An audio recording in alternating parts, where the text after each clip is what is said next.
Hello students, आज मैं आपके साथ क्लास 10th का चैप्टर नंबर 3 डिस्कस करने वाली हूँ, जिसका नाम है pair of linear equation in two variables. So basically ये चैप्टर 3 है, काफ़ी इंपॉर्टेंट चैप्टर भी है और इजी चैप्टर भी है। तो हम शुरू करते हैं। इसमें क्या बता रखा है कि लीनियर इक्वेशन, लीनियर का मतलब ही क्या होता है, जिसकी डिग्री या जिसको हम बोलते हैं पावर क्या हो, 1 हो।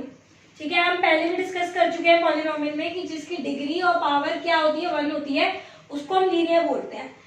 इक्वेशन बेसिकली इक्विवेलेंट के बराबर होती है। एंड इन टू वेरिएबल्स मतलब इसमें दो वेरिएबल्स के बारे में बात हो रही होगी, whether it is x, y, z etcetera, जितने भी हमारे वेरिएबल्स होते हैं वो हम इसमें लिख सकते हैं। तो लेकिन दो वेरिएबल्स आ रहे होंगे एक इक्वेशन में। फॉर एग्जाम्पल मैं एक इक्वेशन लेती हूँ, x plus y is equals to 1। तो इसमें x और y दो वेरिएबल है और इनकी पावर कितनी है, x की पावर 1 है और y की पावर कितनी है, 1। तो ये क्या हो गया, दो वेरिएबल हो गए और उनकी पावर क्या हो गई, 1। तो ये होगी linear equation in two variable. Is it clear? एक और एग्जांपल अगर हम ले तो हम ले सकते हैं 2x minus 3y is equals to 4। तो इसमें भी क्या है, इसमें भी वेरिएबल कितने हैं, दो, एक x और एक y, और उन दोनों की डिग्री यानी कि पावर कितनी है, 1, और दोनों ही क्या बना रहे हैं, एक इक्वेशन फॉर्म कर रहे हैं। तो हम बोलेंगे linear equation in two variable. Second चीज जो है आपको बताना है कि whether it is linear equation और नॉट। तो मैं आपसे क्वेश्चन देती हूँ, for example 3 minus 3y is equals to 1। तो क्या ये लीनियर इक्वेशन है? ये भी एक लीनियर इक्वेशन है, बिकॉज क्यों, इन दोनों की जो पावर्स हैं वो 1 है और दो वेरिएबल है। तो linear equation in two variables हम इसको बोलेंगे। जरूरी नहीं है कि x y ही आए, कुछ भी आ सकता है। अगर मैं एक और एग्जांपल लूँ तो y या 4y minus 5z is equals to -1। तो इसमें जो वेरिएबल है वो दो है, एक y है और एक क्या है, z, और उन दोनों की पावर क्या है, 1। तो हम बोलेंगे इसे दैट लीनियर इक्वेशन, क्योंकि पावर इनकी 1 है और वे इन टू वेरिएबल्स, वेरिएबल्स कितने हैं, दो है।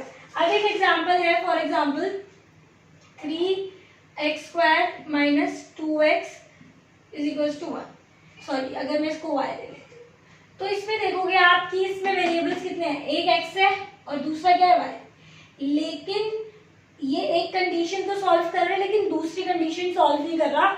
दूसरी कंडीशन क्या थी कि दोनों की पावर 1 होनी चाहिए। तो y की तो पावर 1 है लेकिन x की कितनी है, 2। तो ये linear equation in two variable नहीं होगी। क्यों नहीं होगी? बिकॉज स्टेप 1 की जो कंडीशन होती है कि दो वेरिएबल होने चाहिए, x हो, y हो या कोई सा भी हो। ठीक है, स्टेप 2 कंडीशन की दोनों की जो पावर है वो 1 होनी चाहिए। तो इस केस में जो पावर है विच इज 2, इसीलिए ये linear equation in two variable नहीं होगा।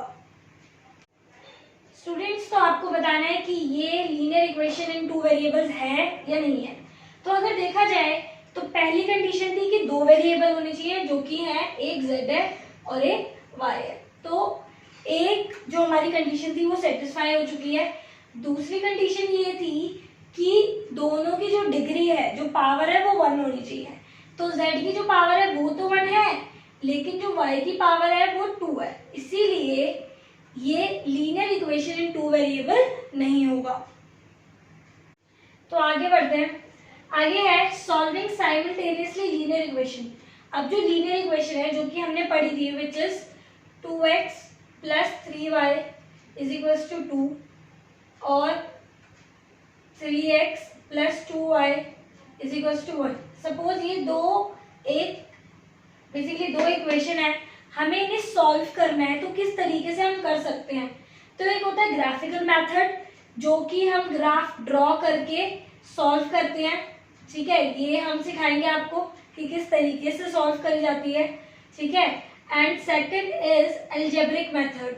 तो अलजेब्रिक मेथड में आपकी तीन चीजें आती है, तीन मेथड आते हैं, method of substitution, method of elimination and method of cross multiplication. ये तीनों ही मेथड हम लाइन बाय लाइन करेंगे और एग्जाम पॉइंट ऑफ व्यू से ये तीनों ही इक्वली इम्पोर्टेंट है। जो सबसे ज्यादा इम्पोर्टेंट है वो आपका एग्जाम पॉइंट ऑफ व्यू से जो डायरेक्टली पूछ लिया जाता है, विच इज क्रॉस मल्टीप्लिकेशन। और ये जो एलिमिनेशन मेथड है वो सबसे इफेक्टिव है, क्योंकि इससे सॉल्व करना, आंसर निकालना आसान होता है, जल्दी आ जाता है, इतनी कैलकुलेशन नहीं करनी होती। बाकी मेथड तो तीनों ही इम्पोर्टेंट है, आपको इक्वेशन को सॉल्व करने में ही काफ़ी ज़्यादा हेल्प करेंगे। तो ये तीनों मेथड काफ़ी ज़्यादा इम्पोर्टेंट है, इनको डेफिनेटली हम आगे वाली क्लासेस में देखेंगे।